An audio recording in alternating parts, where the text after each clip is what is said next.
Dear students, আমি সৈকত গায়েন। আমার চ্যানেলে তোমাদের সবাইকে আবার স্বাগতম জানাই। একাদশ শ্রেণীর এর আগের ভিডিওতে আমাদের কার্যক্ষমতা শক্তি এই চ্যাপ্টারগুলো আমাদের আলোচনা চলছিল। সেখানে আমরা লাস্ট কিছু ভিডিওতে আমরা যান্ত্রিক শক্তি সংরক্ষণ নীতি বিভিন্ন বিষয়ের ক্ষেত্রে আলোচনা করছিলাম। তোমরা যদি না দেখে থাকো গিয়ে আমার প্লেলিস্ট থেকে অবশ্যই দেখে নিই। যান্ত্রিক শক্তি সংরক্ষণ নীতি নিয়ে আলোচনার দু একটা পূর্ববর্তী ভিডিওতে আলোচনা করেছি যে মসৃণ একটা নততল বরাবর অভিকর্ষর প্রভাবে একটি যদি পতনশীল বস্তু থেকে থাকে সেই বস্তুর ক্ষেত্রে টোটাল যে যান্ত্রিক শক্তি সেই যান্ত্রিক শক্তিটা ধ্রুবক থাকবে।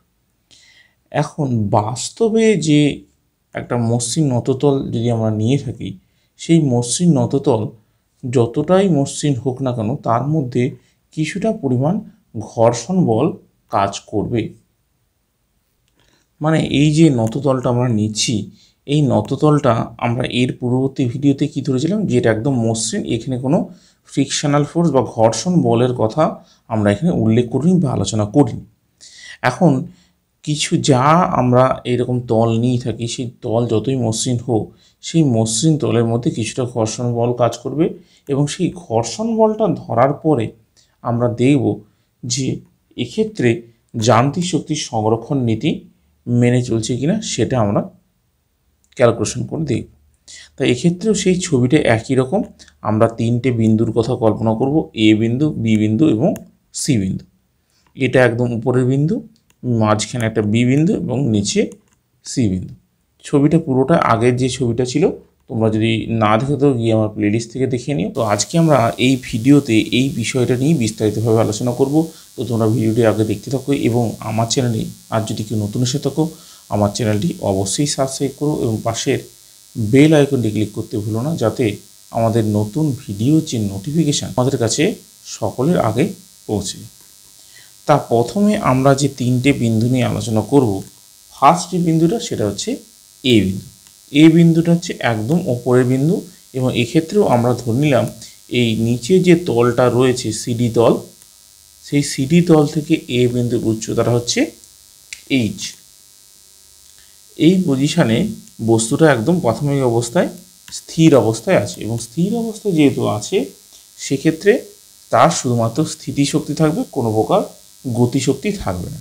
তাহলে স্থিতিশক্তি যদি থেকে থাকে সেই স্থিতিশক্তির মান হবে M into g into H.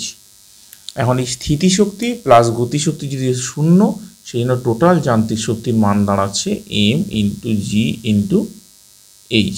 এটা হচ্ছে এ বিন্দুর ক্ষেত্রে। তো এবার যদি আমরা বি বিন্দুর ক্ষেত্রে টোটাল যান্ত্রিক শক্তির মানটা বের করতে যাই তাহলে দেখব যে বি বিন্দুর ক্ষেত্রে আমরা এখানে ধরে নিলাম এ থেকে যে বি এই দুটো বিন্দুর মধ্যে দূরত্বটা স্মল এক্স হিসাবে ধরে নিলাম। এখন এই বি বিন্দুতে এই যে বস্তুটা রয়েছে এই বস্তুটা প্রাথমিকভাবে সে আগে যেরকম ছিল সেই একই রকম বিষয় যে এমজিটা বা অভিকর্ষের বলটা সেই বলটা নিচের দিকে কাজ করছে, এটা হলো এমজি। এখন এমজি যে উপাংশ যেটা নিচের দিক বরাবর এই দিক বরাবর কাজ করছে সেটা হচ্ছে এমজি সাইন থিটা, আর এই দিক বরাবর অংশটা হচ্ছে এমজি কস থিটা। এখন এই নতদলটা বস্তুর উপর যে বলটা প্রয়োগ করবে সেটা এমজি কস থিটার ঠিক উল্টো দিকে, সেটাকে আমরা আর দিয়ে প্রকাশ করলাম। এখন এ বিন্দু থেকে বি বিন্দুতে যখন বস্তুটা নেমে আসবে তখন বস্তুটা নিচের দিকে নেমে আসার জন্য কাজ করবে কি MG sine theta.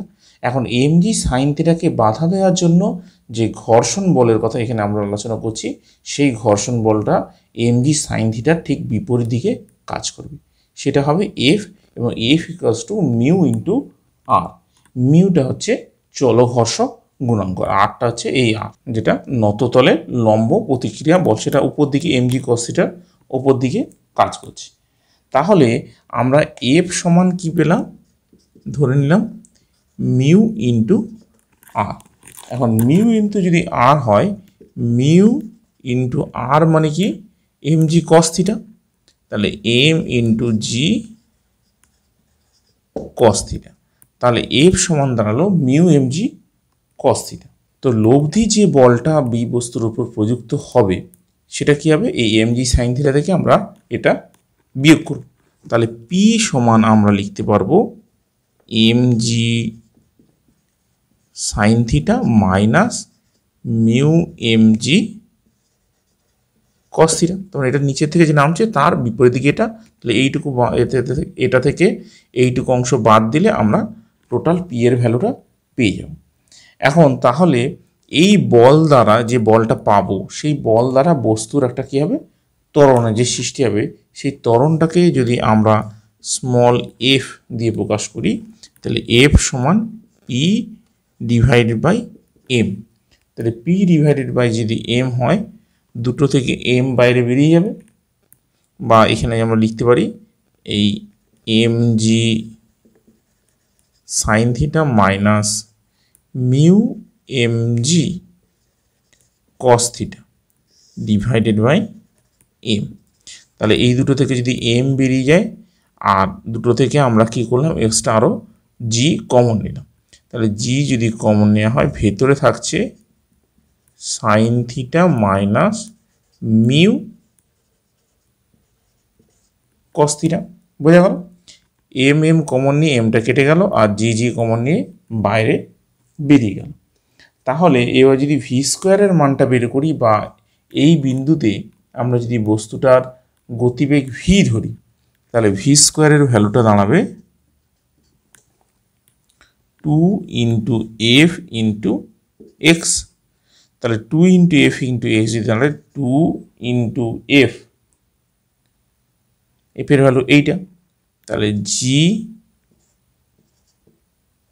Sign theta minus mu cos theta into x, যতটা দূরত্ব গেল। তাহলে এটা সমান আমরা লিখতে পারবো 2 into g into x sine theta minus mu cos theta. তাহলে ভি স্কোয়ার ভ্যালুটা পেয়ে গেল। তাহলে গতিশক্তির মান আমরা কি জানি, গতিশক্তির মানটা হচ্ছে হাফ এম ভি স্কোয়ার। তাহলে ভি স্কোয়ারের ভ্যালুটা পেয়ে গেছি। তাহলে হাফ এম ভি স্কোয়ার বা গতিশক্তির মান হচ্ছে half into m into v square. তাহলে হাফ থাকলো, এম থাকলো, আর ভি স্কোয়ারের ভ্যালুটা হচ্ছে এটা। তাহলে 2 into g into x into sine theta minus mu cos theta. আশা করি এই পর্যন্ত বোঝা গেছে। 2 2 কেটে গেলে তাহলে থাকছে m into g into x sine theta minus mu cos theta. এইবার গতিশক্তির মানটা যখন পেয়ে গেলাম, এবার আমাদের বের করতে হবে স্থিতিশক্তির মান।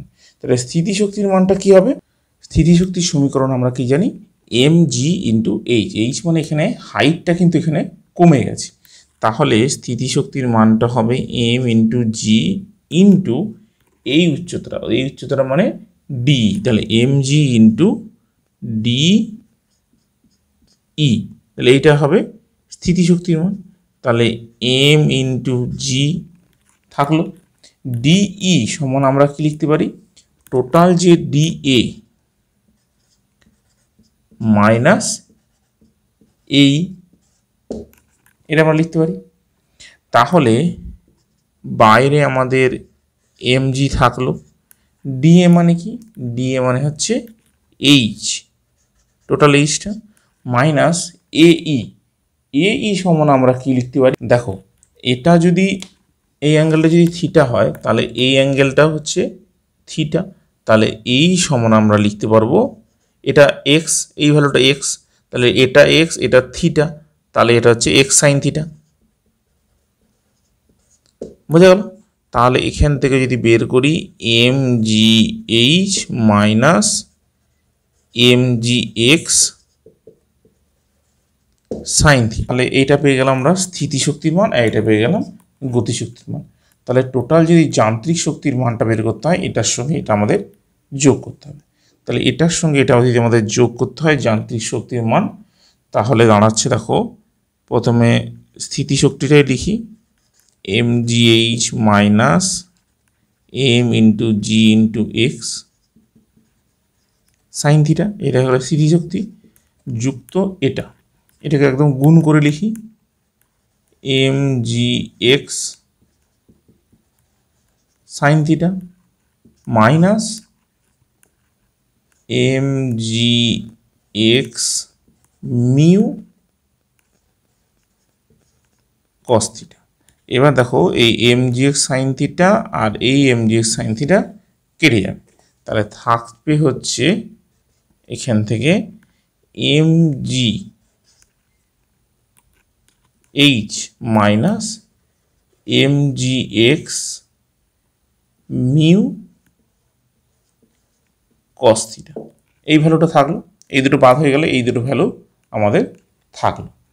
তো এটুকু যদি বোঝা যায় তাহলে আমরা এখানে লিখতে পারবো, দেখো m into g into h minus mu M G cos theta into x, এক্সটাকে আমরা আলাদা লিখলাম। এখন mu M G cos theta সমান আমরা এর আগে যেটা পেয়েছি সেটা হচ্ছে এফ, তাহলে এখান থেকে দাঁড়াচ্ছে M G H minus F into X. তাহলে এই যে আমরা গতিশক্তি এবং স্থিতিশক্তিটাকে যোগ করে টোটাল যে যান্ত্রিক শক্তির মানটা পেলাম কি mg থেকে f ইন্টু এক্স মাইনাস। এটার মানেটা কি? এটার মানেটা হলো এই যে এক্সটা আমরা কি পেয়েছিলাম, এক্সটা পেয়েছিলাম কি এ থেকে বি যে নেমে আসছে সেই তার দূরত্বটা হচ্ছে এক্স, তার সঙ্গে আমরা এফটা হচ্ছে আমাদের যে ঘর্ষণজনিত যে বলটা প্রয়োগ হচ্ছে আমরা উল্টো দিকে সেটার ভ্যালু। তাহলে তার সঙ্গে আমরা যখন এক্স মাল্টিপ্লাই করছি সেইটুকু অংশ আমরা এমজিএইচ থেকে কমে যাচ্ছে বা এমজিএইচ থেকে বাদ হয়ে গিয়ে ওইটুকু অংশ আমাদের লস হচ্ছে। তাহলে আমরা এখান থেকে সিদ্ধান্ত করতে পারি যদি ওই এফের ভ্যালুটা না থাকতো তাহলে কিন্তু বি বিন্দুতে এমজিএইচের যে টোটাল ভ্যালুটা সেই টোটাল ভ্যালুটা সংরক্ষিত থাকতো, বা আমরা এখানে ধরে নিতে পারতাম যে যান্ত্রিক শক্তির যে সংরক্ষণ নীতি সেই নীতিটা মেনে চলছে। তো এখানে আমরা একটা সিদ্ধান্তে চলে আসতে পারি যে ঘর্ষণের বিরুদ্ধে যখন কৃতকার্য করা হবে বা এই ঘর্ষণের বিরুদ্ধে কৃতকার্য করে কোনো বস্তু এ বিন্দু থেকে বি বিন্দু নেমে আসবে, সেক্ষেত্রে আমাদের যান্ত্রিক শক্তির সংরক্ষণ নীতি মেনে চলবে না। কিন্তু আমরা যদি এখানে যে যান্ত্রিক শক্তির যে লস ঘর্ষণজনিত কারণ বা অন্যান্য কোনো অপচয় বলের জন্য যে লসটা হচ্ছে সেটা যদি আমরা ক্যালকুলেশন করতে পারি এবং সেটা যদি এটা থেকে মাইনাস করতে পারি তাহলে আমরা অ্যাকচুয়াল ভ্যালুটা পেয়ে যাব। অর্থাৎ সেইটুকু অংশই কিন্তু দেখো এখান থেকে আমাদের বাদ হয়ে যাচ্ছে বা যান্ত্রিক শক্তির আমাদের যে লসটা হচ্ছে বা অপচয় হচ্ছে সেই অপচয়টা কিন্তু ওর থেকেই আমরা এটা মাইনাস করলেই পেয়ে যাচ্ছি। তো আশা করি তোমরা বুঝতে পারলে, খুবই একটা ইম্পর্টেন্ট কোশ্চেন। যদি কোনো সমস্যা থেকে থাকে আমাকে কিন্তু কমেন্ট বক্সে জানাতে তোমরা ভুলবে না। ভিডিও কেমন লাগলো অবশ্যই জানিয়ে এবং বন্ধুদের সাথে শেয়ার করো, যদি ভালো লাগে অবশ্যই লাইক করো এবং আমার চ্যানেলে আর যদি কেউ নতুন এসে থাকো আমার চ্যানেলটি অবশ্যই সাবস্ক্রাইব করো। তো এখনকার পর্যন্ত ভিডিওতে আমরা এইটুকুই আলোচনা করলাম। ধন্যবাদ।